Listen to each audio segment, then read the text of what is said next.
Good morning and welcome to Radio Friends on Thursday, June the 27th. Our retired professor Mel Zelenak is back with us again today. Hi, Paul. And last time I said you were teaching in home economics, and you informed me that it has not been called home economics for 40 years or so. So shows where yes. I am, Mel. Human environmental sciences. Right, retired professor at University of Missouri. But you've got some consumer and travel tips with us, and you were talking about your favorite book of all time that you still have out of the library called Rich Dad, Poor Dad. Uh-huh. And did I ever tell you what Rich Dad, Poor Dad is really about? Robert Kiyosaki, and this is a true story, he had two fathers, essentially. One was his real father, and he considered him the poor dad.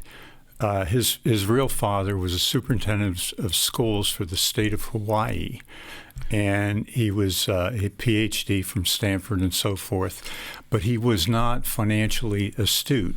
His rich dad had an 8th grade education, and yet he owned many, many businesses, and so his rich dad became his mentor, and he and his friend learned a lot of lessons from, indeed, his rich dad. So that's why the book is called Rich Dad, Poor Dad. Poor Dad. Okay. And let me give you a little more information on it. It is the best-selling financial book of all time, by far, actually. There is this update that I took out from the library. Last time I suggested that anyone 30 years or under should read the book or listen to the audio. When I taught at the university, I taught a class called Consumer as Entrepreneur, and I used that as one of my main books in that class. So it's very easy for a college student to understand. Indeed, and I did verify this with my kids, that they said, yeah, it's okay to mention it. When our daughter was 9 or 10 years old and our son was 12 years old or so, we actually had family time, and several nights a week we would play Rich Dad, Poor Dad, and we would explain to them what it was about. So I believe strongly in it. Yeah. He is controversial. He does say some things that many people disagree with. Paul, we've known each other for about 40 years, and we've never had any issues at all. But it sounds like we're going to have an issue on this house is your greatest asset. Right, because you brought that up last time, and you said that's not true, and I said I feel that it is. That the house is it's one of the biggest investments you have and your greatest asset. Okay. And you said, no, that's not true. Well, let me tell you what Kiyosaki would say, and because, remember, he was talking to his rich dad when he was 8 or 9 years old. Okay. And so the rich dad had to make it simple. So he said, put it this way, an asset, know the difference between assets and liabilities, and buy assets. So sounds easy. But most people don't know what an asset is, was the contention, and I tend to agree with it. Asset puts money in your pocket.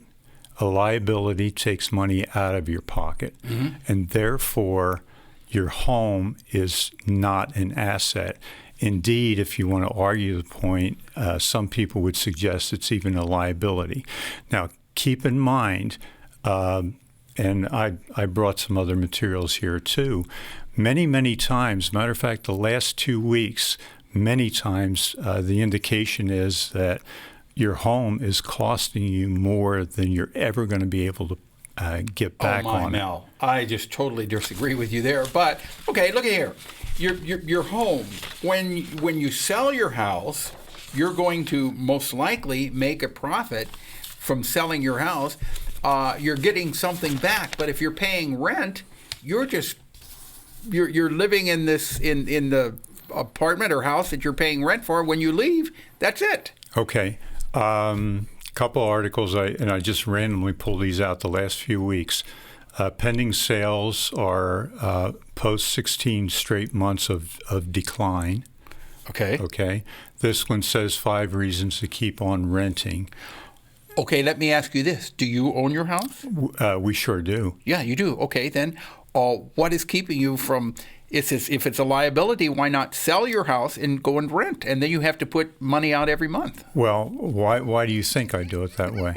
I don't know, Mel. I'm not inside your mind. No, I know it's not. I know it's not an asset. Our home cost us, even if your mortgage is paid off, it costs you taxes. Right. It costs you upkeep. Of course. When you have a couple $1,000s worth of trees go down, that becomes fairly expensive. But it's yours, and when you sell it, you are going to get something out of it. When you move out of an apartment or a rented house, they say, goodbye, thank you for your money, and that's it. Well, you're presuming that it's better to own than to rent.